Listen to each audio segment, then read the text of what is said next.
Hello tout le monde. Elle n'est pas hypersensible, elle ne pleure jamais. J'ai entendu cette phrase il y a seulement quelques semaines, comme si l'hypersensibilité était encore et uniquement reliée aux larmes, aux pleurs. C'est bien la preuve que la définition n'est pas encore très claire pour certains, hein. Est-ce qu'un hypersensible est facilement touché? Oui. Est-ce qu'il le montre à chaque fois en pleurant? Ben non, parce que l'hypersensibilité, elle a cette particularité, tout ou rien. Je laisse sortir fortement ou j'enfouis profondément. Et en plus de cela, il y a de la pudeur, de la gêne qui peut amplifier le fait qu'on ravale nos émotions. Donc, certains auront l'alarme facile et d'autres ne se permettront en tous les cas pas de pleurer devant les autres, hein. Et dans mon cabinet, il y a de nombreux enfants qui ont honte de pleurer en public. Est-ce que ça signifie qu'ils ne vivent pas une grande sensibilité? Je peux vous affirmer que non. C'est un raccourci bien trop rapide. Il faut aussi savoir que les émotions peuvent être vécues comme douloureuses physiquement quand on est hypersensible. Par conséquent, eh bien, on va se protéger, hein, pour ne pas sentir notre ventre se nouer, nos reins se crisper, notre cœur exploser.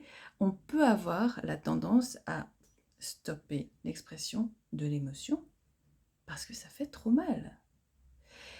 Et pour revenir au fait d'associer les fréquentes pleurs à l'hypersensibilité, si on part de ce postulat, c'est aussi penser que les hypersensibles ne vivent que de la tristesse ou n'ont qu'un seul moyen d'expression, et vous en conviendrez et pensez bien que l'être humain, dans sa sensibilité, est beaucoup plus complexe que cela. L'environnement aussi joue un rôle énorme.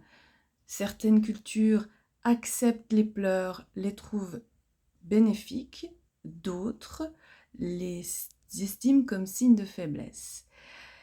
Et pour vous donner un exemple qui sera le mien, moi pendant 6 ans, j'ai pas versé une larme parce que je l'avais choisi, je l'ai décidé. Aujourd'hui c'est fini, je ne pleure plus. Parce que je voyais trop de gens autour de moi pleurer et j'avais l'impression que ça ne faisait pas avancer les choses. Au contraire, dans ce que j'avais conclu, pleurer vous mettait plus bactère et en état de grande vulnérabilité. Et je n'avais en tout cas pas envie de vivre en victime de ma sensibilité. Est-ce que pour autant je ne suis pas hypersensible? Vous comprendrez bien que non. Donc, pensez que les hypersensibles vont aussi avoir tendance à se protéger de ces émotions trop fortes qui sont douloureuses, même physiquement, et par conséquent à endosser une carapace très très très épaisse pour survivre dans leur monde intérieur et affronter l'extérieur. Voilà, sur ce, je vous embrasse. Prenez soin de votre grande sensibilité et je termine avec une citation aujourd'hui.